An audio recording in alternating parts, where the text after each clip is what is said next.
A neuroplasticidade é a capacidade do cérebro de se readaptar. Eventualmente, esta neuroplasticidade pode se dar de forma física, há uma mudança no cérebro daquele que está aprendendo algo novo. E essa neuroplasticidade também pode se dar de forma funcional. Os neurônios passam a funcionar de uma forma diferente, de buscar caminhos e soluções de uma forma diferente da que o cérebro conhecia como sendo o caminho da solução para qualquer situação, para qualquer problema. Eu sou Douglas Guia, meu coach e psicoterapeuta holístico, e eu vou falar sobre isto hoje. O grande paradigma da crença em contraposição ao que nós chamamos de conhecimento. Se você se interessa por esse assunto, inscreva-se no nosso canal, dá um joinha, e compartilhe esse vídeo com outras pessoas. O nosso cérebro, ele tem a capacidade de se adequar a novas situações, de se abrir para o novo. Porém, para que o novo possa adentrar, é necessário que nós abramos mão daquilo que nós já consideramos como sendo algo conhecido. Eu venho falando no meu canal que todo conhecimento chega a nós através das impressões, não é verdade? Juntamente com essas impressões, você tem as impressões, o conhecimento de natureza mental, intelectual. Essas impressões podem se dar de uma forma emocional, quando atinge o sistema límbico, e isto faz com que, dentro de nosso organismo, certas substâncias são ativadas e nós expressamos um determinado comportamento consequente desta reação ao meio externo. E a terceira forma que poderíamos colocar está relacionado aos nossos instintos. Esse se dá de uma forma tão sutil e delicada que está ligada às sensações que comumente inclusive, alguns cientistas costumam, ter dificuldade de separar instinto de emoção. Veja, sensação de algo não necessariamente é uma emoção. Os animais inferiores, os répteis, que estão ligados mais a essa questão instintiva, os reptilianos, os animais répteis, que tem o cérebro reptiliano mais desenvolvido, e o cérebro reptiliano ele controla 3 questões: motor, instinto e sexo. Sexo como função de reprodução, mas também de desejo. Ora, é o desejo que move o macho na direção da fêmea. É o desejo que faz a fêmea atrair o macho. Então, o motor, porque você exerce esse movimento, ainda que de uma forma instintiva, você é levado a algo, ou você é atraído por algo de uma forma instintiva, sem participação do emocional, sem participação do intelectual.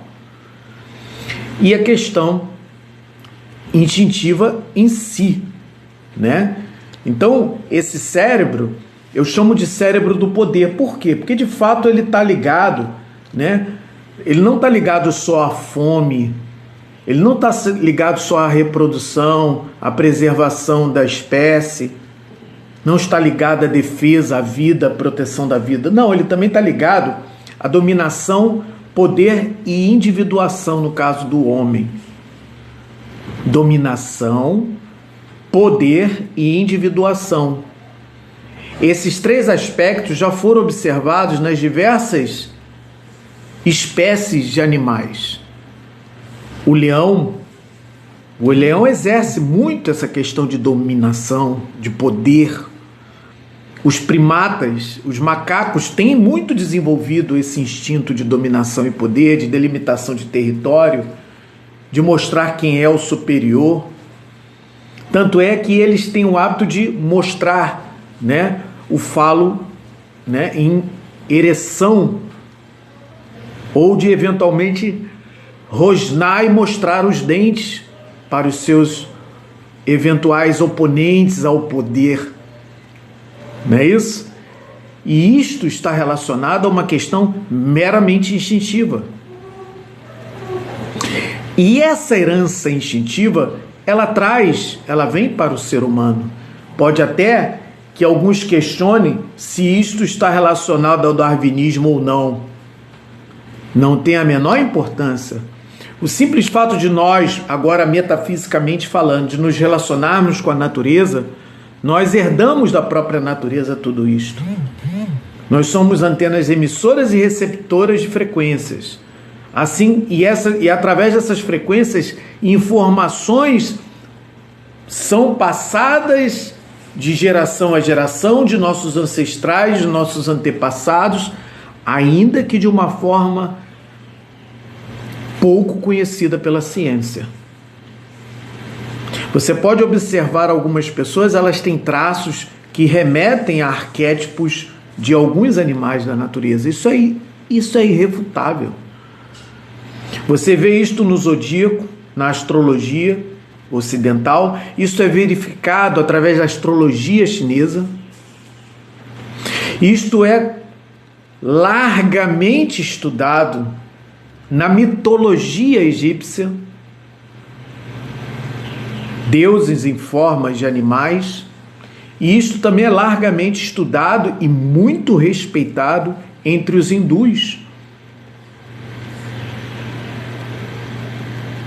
A filosofia hindu conhece e reconhece a ligação ancestral nossa com os animais, com os vegetais e com os minerais. Isto não constitui o que para nós pode constituir uma crença, porque, de fato, se você não vivenciou isso, se você não experimentou isto, se você não percebeu isso de uma forma ainda que intuitiva, se você não desenvolveu sua percepção além dos 5 sentidos, de forma que você consiga ver o que muitos não veem, ouve o que outros talvez não consigam ouvir, ou ainda falo de um 6º sentido, de uma capacidade de entrar no mundo do imperceptível, aquele que é estritamente racional, você tem dificuldade de fato, né, de entender isto como um conhecimento. Acontece que eu venho questionando aqui o método científico que baseia-se única e exclusivamente nos 5 sentidos. E não só como não se bastasse essa percepção exclusiva e exigida pela ciência convencional de que algo deve ter comprovação científica, e essa comprovação científica se traduz em racionalizar qualquer situação. Nós já sabemos que hoje a física quântica está trazendo uma nova abordagem, né? Criando-se um novo paradigma acerca do que é ciência e do que não é. Tanto é que muitos conhecimentos lineares, baseados na visão cartesiana, euclidiana, cairão por terra. A partir do momento que o homem passa a criar esta neuroplasticidade voltada para a física quântica.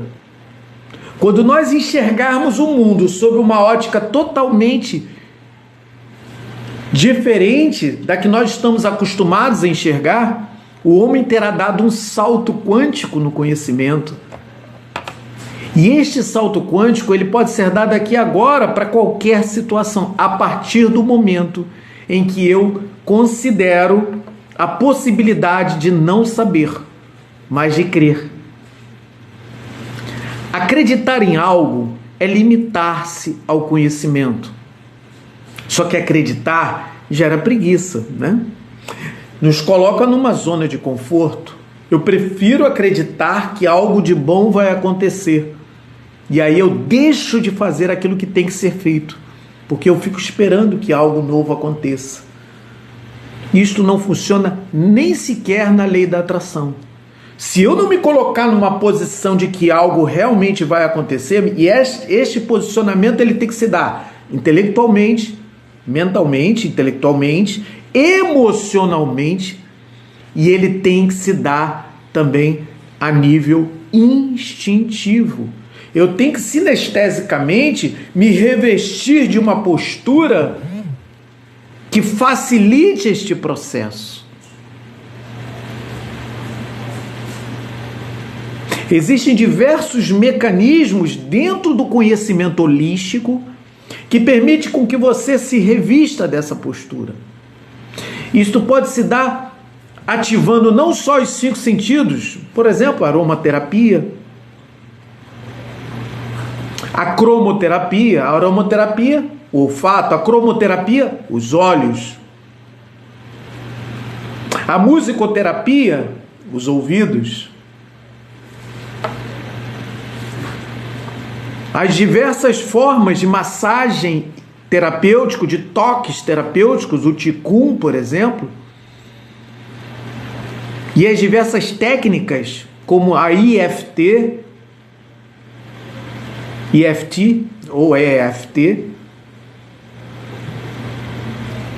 como o Access Consciousness, a barra de Access, e uma série de outras ferramentas terapêuticas que trazem à tona esta expansão, essa neuroplasticidade, essa capacidade de nós enxergarmos um pouquinho além das crenças que nos limitam o conhecimento. Essas crenças, eu venho falando através do meu canal, elas se dão das mais diversas formas.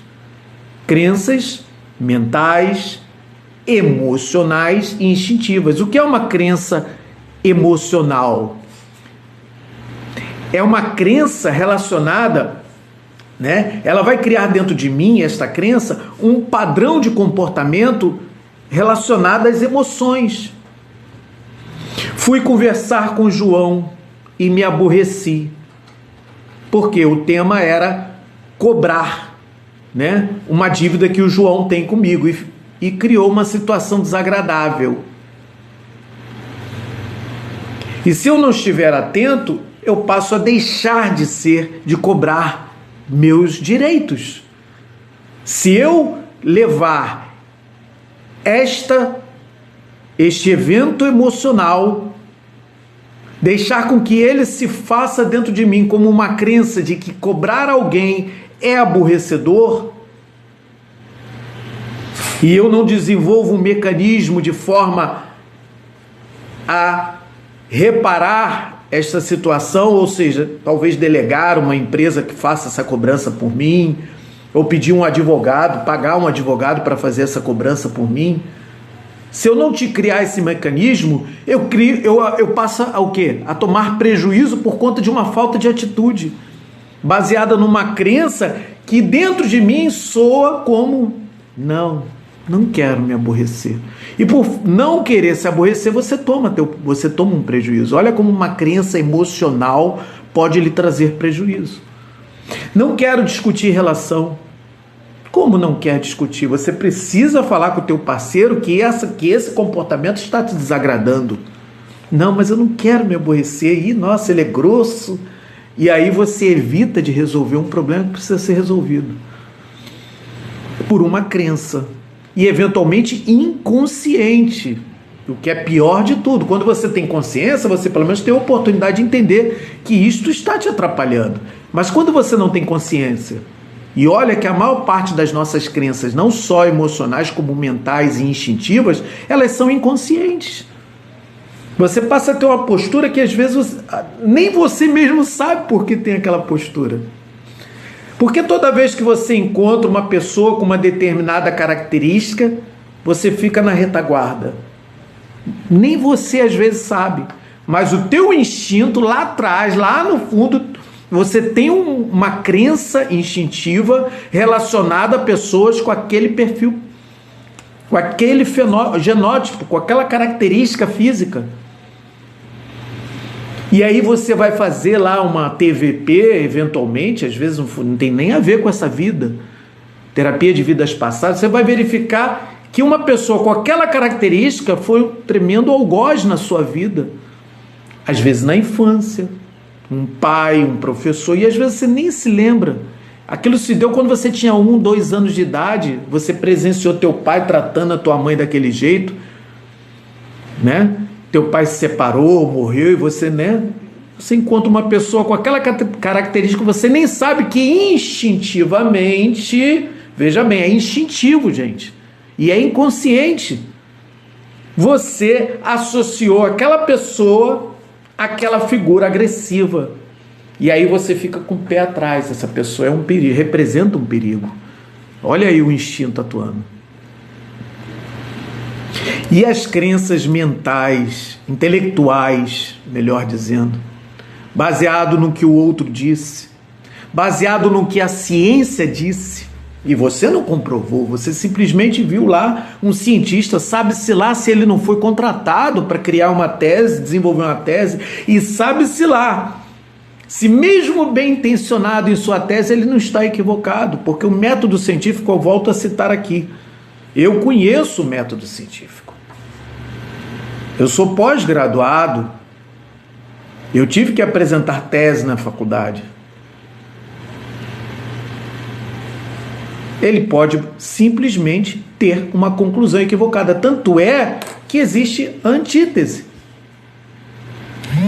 Tanto é que você pode vir com uma nova teoria, né, defendendo uma tese completamente oposta àquela que o outro cientista ou o outro acadêmico apresentou. E aí, José? E agora, José? Então, nosso conhecimento, ele passa a ser nosso a partir do momento que nós vivenciamos e experimentamos. Quando nós damos a oportunidade a nós mesmos de compreender algo, aí eu defendo o conhecimento nato. Não podemos combater alguém simplesmente por ela não ter um curso superior, uma pós-graduação, por ela não ter, eventualmente, nem mesmo formulado a linguagem para transpassar esse conhecimento. E olha que no plano espiritual, os seres mais avançados espiritualmente se comunicam por telepatia, eles nem sequer abrem a boca, e tudo é captado de forma intuitiva.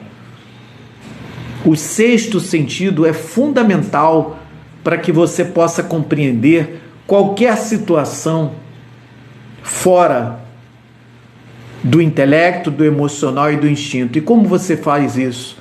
Não se esqueça que nós colocamos aqui no nosso canal que nós somos seres multidimensionais. Nós temos um físico, um energético, um emocional, né? Um mental, e acima do mental você tem o quê? Você tem a consciência. A consciência está acima da própria mente. A mente, o emocional, o mental, o emocional e o instintivo são apenas instrumentos de compreensão de algo. São ferramentas. O computador, ele deve ser, né, a máquina deve ser uma ferramenta para facilitar o usuário e não o contrário. Mas se nós não nos dermos conta disso, não tivermos plena consciência disto, nós estamos caminhando por estamos indo por um caminho em que realmente o homem corre sério risco de ser formalmente, porque agora de uma forma indireta isso já acontece, mas corremos o risco formalmente de ser controlados por máquinas. E aí a pergunta: quem está por trás dessas máquinas? São esses que certamente irão exercer o controle daqueles que ainda não aprenderam a pensar de forma individualizada. Sou Douglas Guia, meu coach, psicoterapeuta holístico. Se você gosta desse assunto, fica comigo no canal que nós vamos abordar muito sobre este assunto aqui, porque a nossa intenção é te ajudar a despertar e expandir a tua consciência e fortalecer as tuas energias nesse universo onde você é uma imagem e semelhança do Criador. Não tenha dúvida quanto a isto. Shalom.